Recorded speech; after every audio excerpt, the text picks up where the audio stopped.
who have not, in fact, made any contact, any progress with China.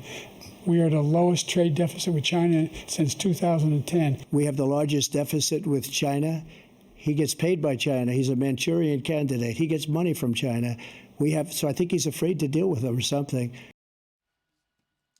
And that's President Trump attacking President Biden's China policy amidst rising CCP espionage and CCP aggression against America. From sending a spy balloon over the continental country to setting up secret police stations, surveillance all over the place on U.S. soil, the president has yet to confront Chinese President Xi Jinping over the origins of COVID-19 and the cover-up that followed, or the surge in Chinese migrants entering the United States illegally. 50,000 Chinese migrants coming into America in the last year, 50,000. This comes as House Republicans continue their impeachment inquiry against President Biden over alleged influence peddling, money laundering, and bribery, according to the House Oversight Committee. In evidence uncovered by House Oversight Committee Chairman James Comer, President Biden received a personal check in 2017 from James and Sarah Biden for $40,000, which they claimed was in repayment of a loan from the president. That $40,000 was 10% of a $400,000 payment from China. During his congressional testimony, James Biden confirmed that the $40,000 came from funds he received from CEFC China Energy, which was backed by the CCP. Joining me now is Peter Schweizer. He's the president of the Government Accountability Institute and author of the new book, Blood Money, Why the Powerful Turn a Blind Eye While China Kills Americans, available right now. Peter, thanks very much for being here. Give us your reaction to Joe Biden's commentary on China during that debate.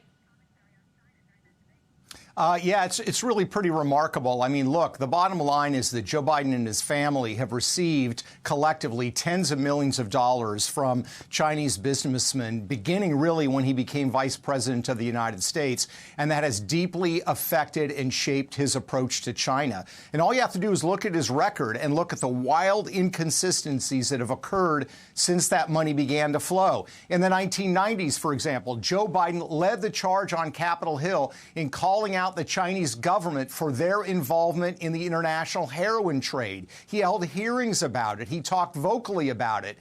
The money started to flow when he was vice president. Look at fentanyl. The Chinese are the senior partners. The Mexican drug cartels are the junior partners in this poison that is killing 100,000 Americans a year. Joe Biden won't talk about it. He was vocal about it with heroin in the 90s. He's now quiet about it, and I think the money was a key factor. Look at the issue of financial regulation. You know, Joe Biden throughout his career has been in favor of regulations of financial markets. He led the charge on Dodd-Frank. What was he doing at the same time, Maria, when this money was flowing to his family from China? He was negotiating a deal with the Chinese to lessen their transparency and regulation in the United States as it related to accounting standards for them issuing stock on U.S. stock exchanges. So the point is, you look for the fact that money flows, they're engaging in behaviors that are wildly inconsistent with their record, and each and every time those actions favor the government of China. To me, the evidence is crystal clear.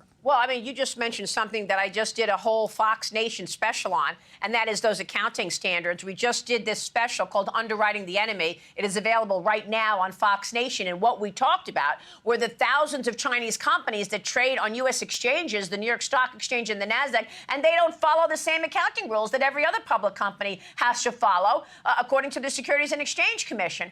And these companies, many of them are tied to the Chinese military. So is that something that you believe Joe Biden was paid for? Was he paid by the Chinese to allow these thousands of companies to trade on our exchanges and not follow the rules? Well, when you say pay, obviously the implication is quid pro quo. I think it's more of a retainer agreement. I don't think there's a specific trade-off, but it's equally corrupt in my mind. Yes, he led the negotiations on that issue with China. He led a delegation to China in 2011 on that very issue and pushed aggressively for it.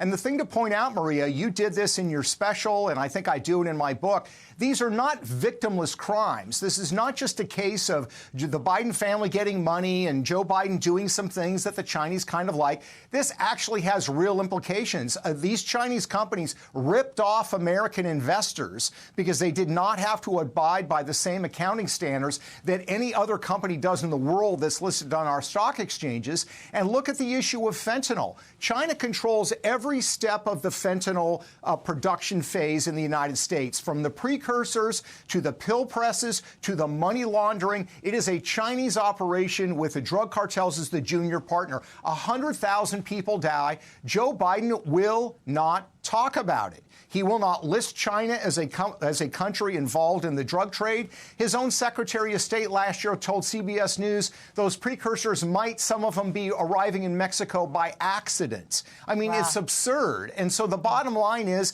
these actions, the fact that the Bidens got paid and he's taking these positions, deeply cost the American people. Amazing. Peter, thank you so much for your incredible work. Peter Schweizer is the author of the new book, Blood Money. Thank you so much, sir. I'm Steve Doocy. I'm Brian Kilmeade. And I'm Ainsley Earhart. And click here to subscribe to the Fox News YouTube page to catch our hottest interviews and most compelling analysis.